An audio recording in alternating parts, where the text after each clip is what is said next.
रमा का इतना कहना था कि तभी सेनापति अचानक बूढ़ा हो गया। वह सोचने लगा, हाय, ये मुझे क्या हो गया?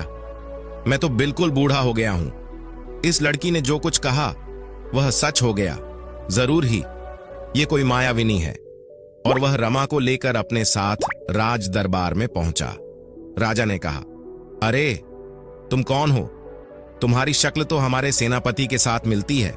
मैं सेनापति ही हूं महाराज, मगर मेरी यह दुर्दशा कैसे हो गई, इसके बारे में मैं आपको अकेले में बताना चाहूंगा। राजा वर्धन सेनापति को अपने गुप्त कक्ष में ले गए।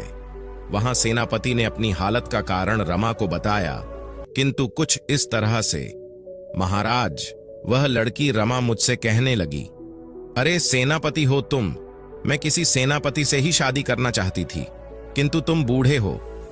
उसका इतना कहना था कि मैं बूढ़ा हो गया। यह लड़की बहुत ही खतरनाक है महाराज। ये जो कहती है वह सच हो जाता है। सेनापति से रमा की इस विशेषता के बारे में जानकर राजा वर्धन चिंतित होकर विचार विमर्श करने के लिए अपने महामंत्री को बुलाते हैं। महामंत्री हरिदास ने कहा, मेरे विचार से हमें इस लड़की को सभी सुख सुविधाएं उपलब्ध करवानी चाहिए।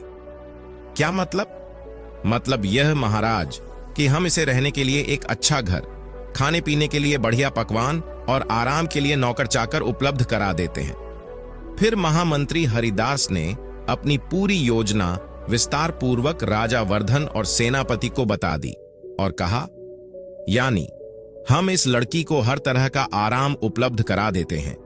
बदले में हम अपने देश के दुश्मनों को दबाने में और उनका नाश करने में इस लड़की की मदद ले सकते हैं। फिर सब कुछ महामंत्री हरिदास की योजना के अनुसार ही हुआ। रमा को रहने के लिए एक शानदार महल, सेवा के लिए नौकर चाकर उपलब्ध करा दिए गए। साथ ही इनाम की 1,00,000 अशर्फियां भी उसे दे दी गईं। कुछ दिनों बाद एक दिन राजा वर्धन ने महामंत्री हरिदास के सुझाव पर अमल करते हुए रमा को अपने गुप्त कक्ष में बुलाया। रमा ने पूछा, आपने मुझे बुलाया महाराज? हाँ बिटिया, हम तुमसे एक बात पूछना चाहते हैं।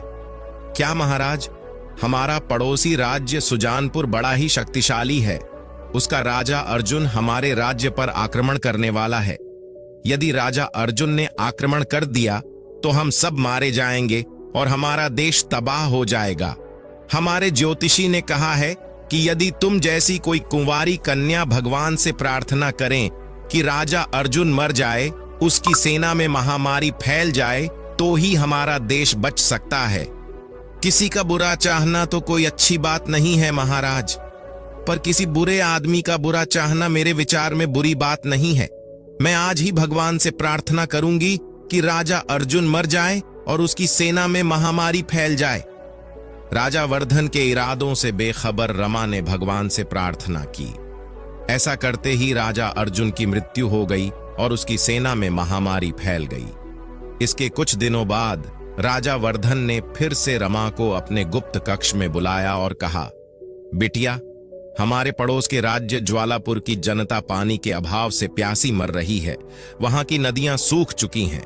हम चाहते हैं कि वहां पर बाढ़ आ जाए और सारे में पानी पानी हो जाए।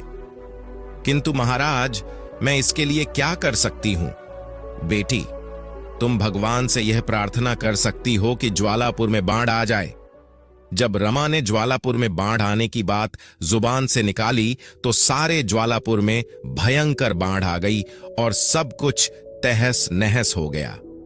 ज्वालापुर में बाढ़ की खबर जब राजा वर्धन और उसके महामंत्री हरिदास ब्रांडेड प्रोडक्ट आपको लाइफ में आवश्यक है तो नीचे डिस्क्रिप्शन में व्हाट्सएप लिंक से वांटेड लिंक डाउनलोड करके ब्रांडेड प्रोडक्ट रिसीव कर सकते हैं। You need branded products in life. WhatsApp link is given below in description. Wanted link, download from that link and get wanted branded products.